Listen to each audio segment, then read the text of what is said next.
America's race to modernize its entire arsenal is in full swing, and we're seeing changes in every corner of the military world. It's not just about brand new jets, ships, and drones. The U.S. is also working on next-gen weapons designed to counter whatever an opponent might bring to the battlefield. And yes, that even includes the famous Stinger handheld air defense missile. If you've heard the name FIM-92 Stinger before, that's because it's been around since the 1980s and has seen plenty of action in wars around the globe. Even today, it does its job really well, but that hasn't stopped the U.S. Army from hunting for a successor with even more firepower and range. Right now, the Stinger's potential replacement has a temporary name: the Next-Generation Short-Range Interceptor, or NGSRI for short. Two of the biggest names in the defense world are already competing to build it: Raytheon on one side, Lockheed Martin on the other.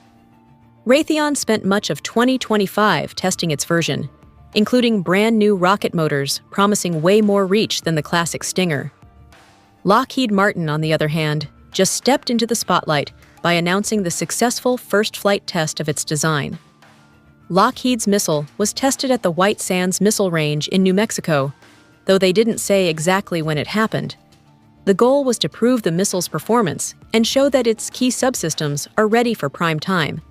The company didn't share many details about what happened during the test, but it did reveal that the new interceptor will be able to take down a whole range of aircraft, everything from drones to helicopters, and even airplanes. They're saying it more than doubles what the original Stinger can do, which is a bold claim. To put that into perspective, a Stinger can be fired from a vehicle or by a soldier on foot. It can lock onto targets about 15,700 feet away and reach out as far as 5 miles with enough punch to knock out whatever it hits, using a 3-kilogram high-explosive fragmentation warhead. If Lockheed's system really doubles that capability, that's a huge leap. The new design is also being built with open architecture and modular parts, which basically means it can be upgraded and adapted for decades, without starting from scratch. And yes, like the Stinger, it will still work from portable launchers, including today's Vehicle Universal Launch System. Even though Raytheon and Lockheed Martin are clearly pushing hard to win the contract, the Army hasn't said when the Stinger replacement will officially enter service. But judging by how fast testing is moving, it probably won't be too far into the future before we see it in action.